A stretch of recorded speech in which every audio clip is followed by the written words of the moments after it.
Saiki urip rada kepenak. Yen kuwi wong desa gaweane macul ngetutke buntuting luku ngundang duraning pacul. Saiki tengah-tengah tok mongan mangan turu jajan. Lah ning Mbak Yu kumbine iki jare ana wigati kaya ora ndang metu-metu kaya ana. Di, Jenengan ta, Mbak Yu? yen tak mirengke sinambi aku ngadisari ro. Nggih. Katone kuwi kok ngrasani marang aku to, Di? Nggih, kula niku ngrasani. Ning nggone ngrasani niku sae lho. Lah kok becik? Jenengan niku senajan to yuswane sampun anengai. Ning nggih Ora nengane yen tuwa kok. nggih bagas waras, sehat walafiat. Nggih katon seger buger. Di tak kandhani yo. Nggih. Yen kowe nyawang Mbak Yumu, mbok sawang katon Bagyo Mulya. Nggih. Nanging sejatine atine kang mbok iki rekoso lan nelongso. Lho. Lah kok gesang rekoso niku pripun? Siji garwane ratu. Ratu niku sesembahan kecukupan bondo donya lan arta. Arep kepengin menapa mesti bakal kelakon. Ora usah but gawe abot. Butuh apa ae kecukupan.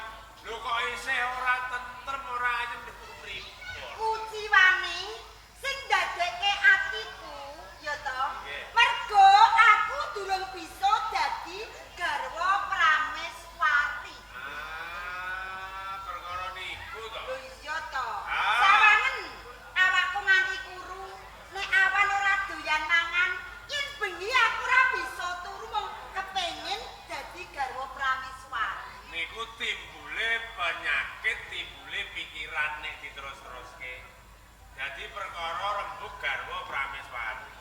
Pun sewu lho Mbak Yu. Kepiye? Prameswari teng Tanjung Anom niku rak pun wonten. Kusumane ngayu Sri Asih nggih adaning kung. Lho kok kepengin dadi garwa Prameswari mengko rak wonten lakon Prameswari kembar.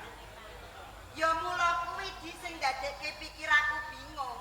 Yen to ora ana Prameswari, aku gampang dadi Prameswari.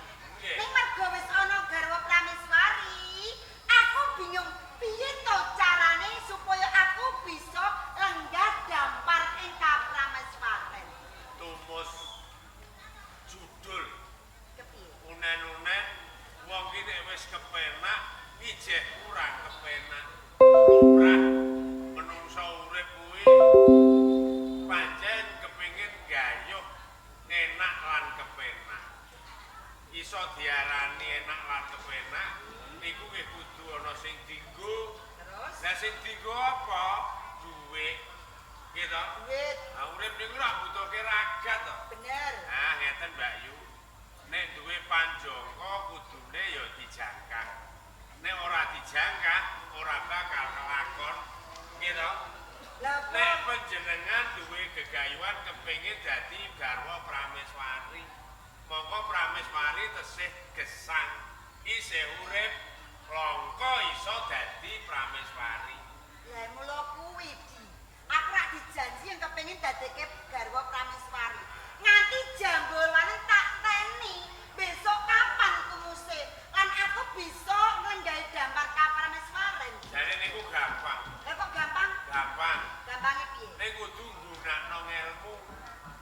Lah ngelmune apa? Apa ngelmu? Ngelmune akal-akalan, pinter-pinteran, Lah carane mentolo-mentolonan. dipateni. Dipateni. Cara kasare ngoten disingkirno. Prameswarine wis sumingkir, ora ana Prameswari. Prabu ora ana sing dilirik, nggih ta? Nah, mesti nggih jenengan.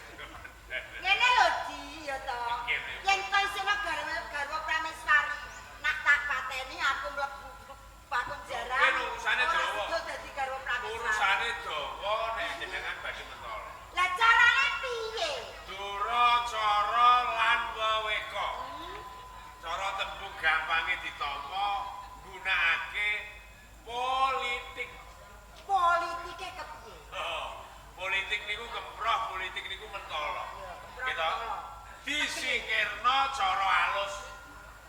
Nek kasar ketok, gunake cara sing halus. Aluse kepiye? Oh, golek dukun sing ampuh. Ning ndi yo, Di? Ditenung lho.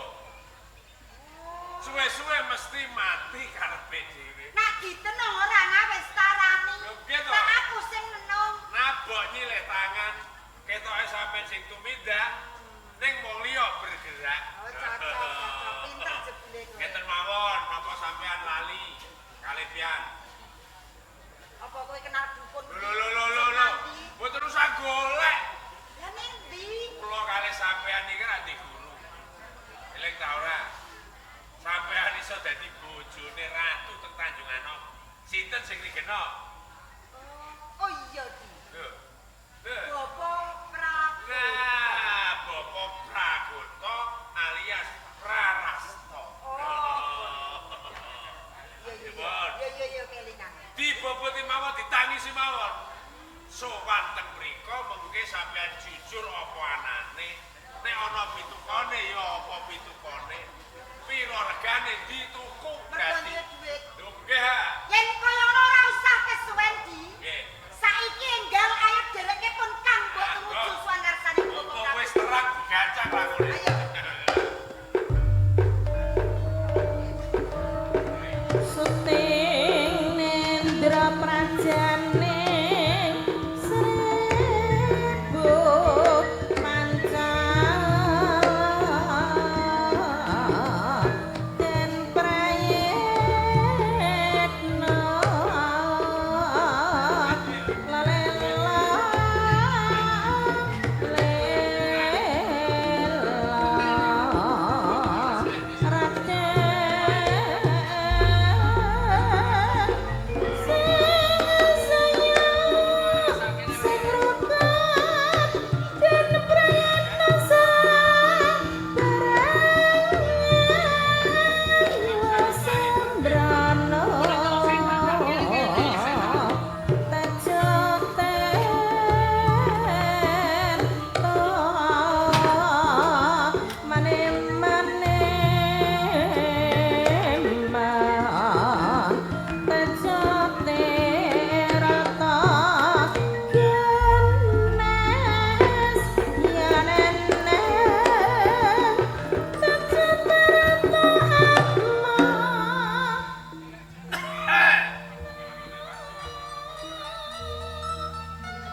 Apa weh bar bodo kopi?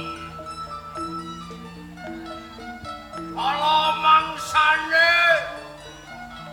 wong bertamu tumpuk undung.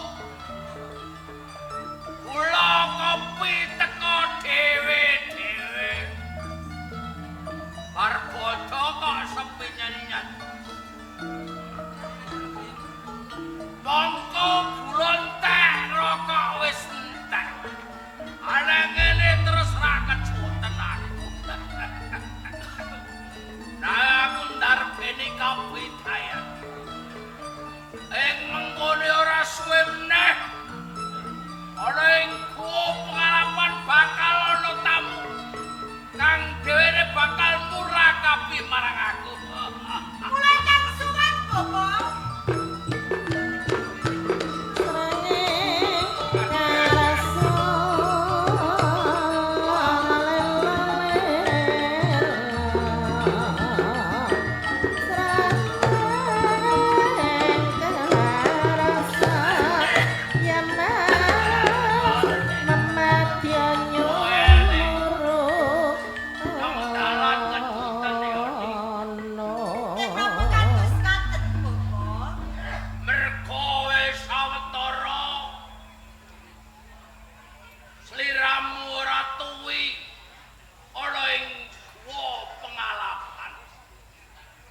nek wonten lepat kula. Pangapura. Gedhe pangapuraku marangku. Nene. Inji kula Bapak. Ing semono wigati ya Ni.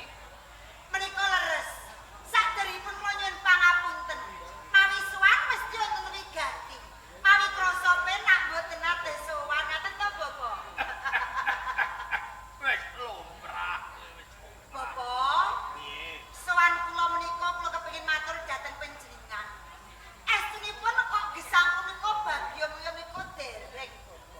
Ning malah saya ngrantes nelongso batos kula, Bapak. Iya. Injil. Lelongso ya Ni. Injil, Bapak. Jare kowe wis kemulan bondo donya. Mas Picis Raja Brana. Jebulane kok malah grantes. Bapak, Piye? perkawis busana, sandangan, mas-masan kula nggih ngrempyok. Ning perkawis niku lho, Bapak. Kula mung kepengin dadi garwa Prameswari. Kepengen dadi garwa Prameswari. Leres. Mongko mulya-mulyane wong urip ki kalamun dadi garwa Prameswari. Leres Bapak pangandika panjenengan. Kepengin gayuh marang apa wae bakal kelakon. Kepengin apa wae bakal kasempatan kaya. Garwa Prameswari dipundi-pundi, dipuji-puji, kaya dene wis aji. Sak ngono to, Di? Leres Bapak. Ayo matur. Nek Mbak Yu kumbine nyuwuni go pratikel kepengin dadi garwa Prameswari. Kula nggih padha-padha murid, kula nggih nyuwun Bapak. Jaluk Kowe nyuwun apa? Kula nyuwun supados kula niku umure dawa ora iso mati-mati, Bapak. angger asring nyanggo pengalapan setor duwe Mas Bondo ing kono bakal tambah umur kok. Inggih matur nuwun. Wingi kula niku mun tumbas emas. Monggo saniki Mas pun mundhak nggih rada untung, Bapak. Nene Inji kula Bapak. ngarep kepengen kowe dadi garwa Prameswari. Injil. Tegese rak mesti ana kraton sing bakal dadi panjangkawutane. Menika leres kula kepengin dados garwa Prameswari. Nek rak wonten garwa Prameswari, caranipun kados pundi, Bapak? Gramurwa Prameswari langgone endi negara iki? Tanjungano. Ora nggone Tanjungano. Nggih. Sindu negara ratune. Leres. Prameswarine niku adane nggung. Gampang mijet kowe ngranti. Gampang banyu sinaring kok ni. Menapa inji, Bapak? Bakal kelakon ning ngono unen-unen Jerbasuki mawa bea. Liripun Nggih to. Nggih ha.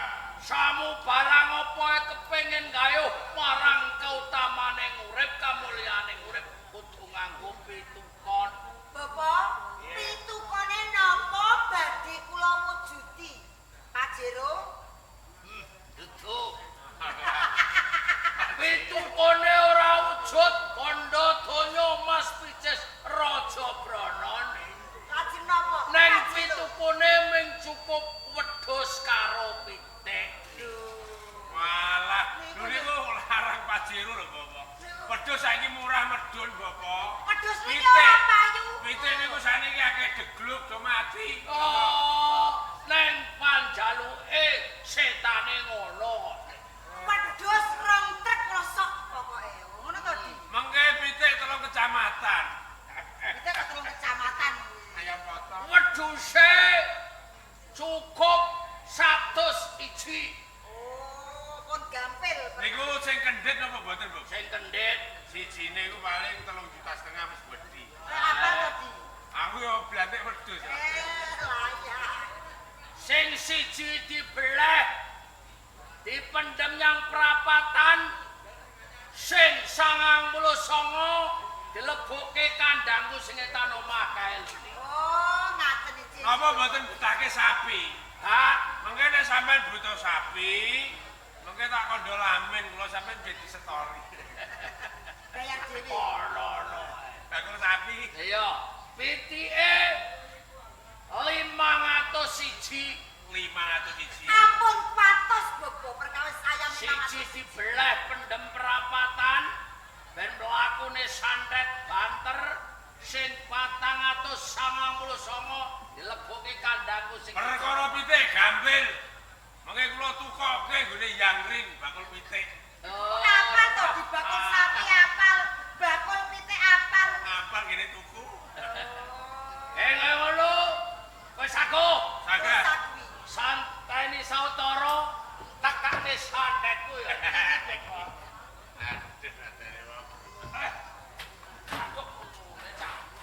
Mesti bakal kawujudan ya. Nggih. Apa Prabu to?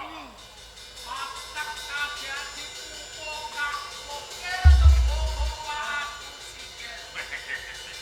Nek papat tanah limo ganjil wong lakon sikil wedi gede jenenge krikil. Anak kodhok jenenge pecil, anak kadal jenenge tobel, botami jenenge metil. Lintra-lintri segoro isine teri dijepok dadi trasi. Mandi le, ketuole, santetku ketuole. Betul.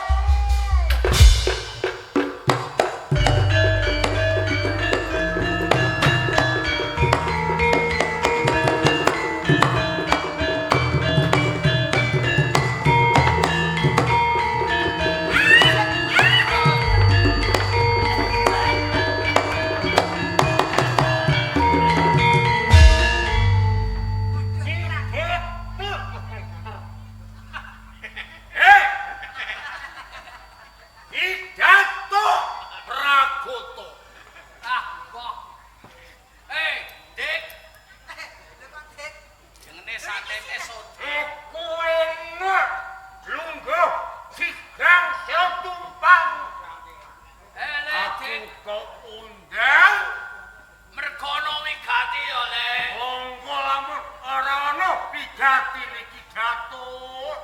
Kowe wektu dina iki aja wedi kangelan.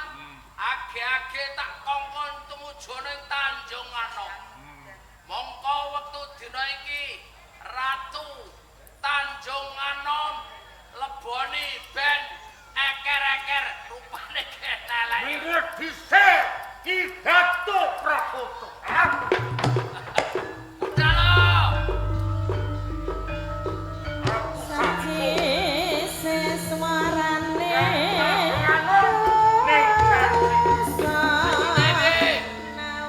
Amun besok mati, kowe dadi kancaku lho Pragoto. ora apa-apa sing penting kowe manut wektu dina iki budal.